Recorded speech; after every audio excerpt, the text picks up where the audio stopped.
Back to 11 Alive News at 4 o'clock. With just 6 days to go until Election Day, Georgians continue to show up in force to vote early. Yeah, a lot of people are showing up. Let's take a look at the numbers right now. Nearly 3.4 million voters have already cast their ballots. That's either in person or by mail. And that is more than 45% of active voters already turning out. Today, Georgia's Secretary of State spoke about this record turnout and promised to ensure the integrity of the results. But with those votes due to be counted perhaps by this time next week, there are some worries that an election challenge afterwards will be inevitable. Yeah, Doug Richards with the 11 Alive political team joining us live in Brookhaven for this. So, Doug, we know you've been looking into this. Are you finding anything? Well, first, let's talk about the Brookhaven early voting site, which is one of the places where early voters are flocking and setting records on this election. What we are hearing now, though, are questions that are being raised as to whether or not sort of the groundwork is already being laid for challenges to the vote afterward.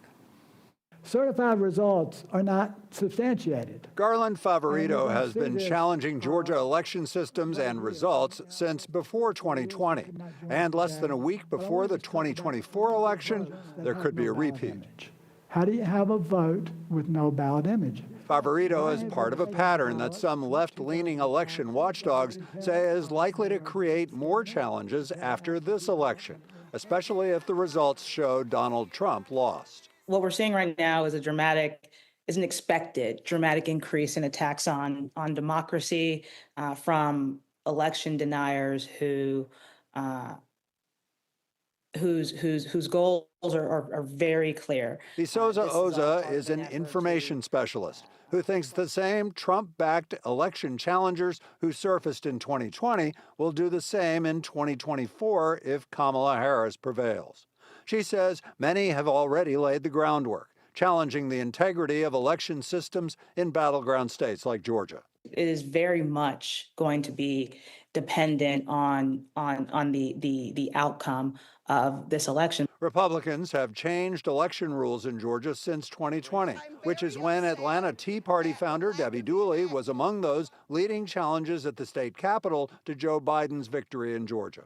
But Dooley tells us she expects fewer post-election challenges this year. 2024 is a different animal than 2020.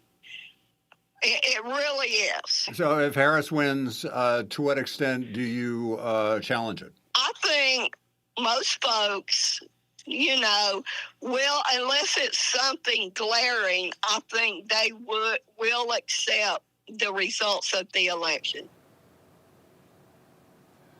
So the question is, could that really happen? If Trump loses, a lot of people are going to be holding their breaths to see to what extent the challenges emerge. Back to you. And let me ask you this. What if Trump wins and Harris loses? Will we still be seeing the same challenges?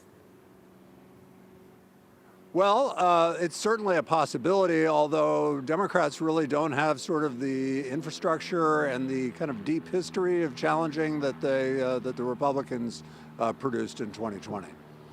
All right. Well, we will see in under a week. Doug, thank you so much. And we hope that you will join us Tuesday on election night. We'll have live stream coverage of Georgia results plus political analysis starting at 7 o'clock on 11 Alive Plus. You can download it for free by searching 11 Alive on your streaming device.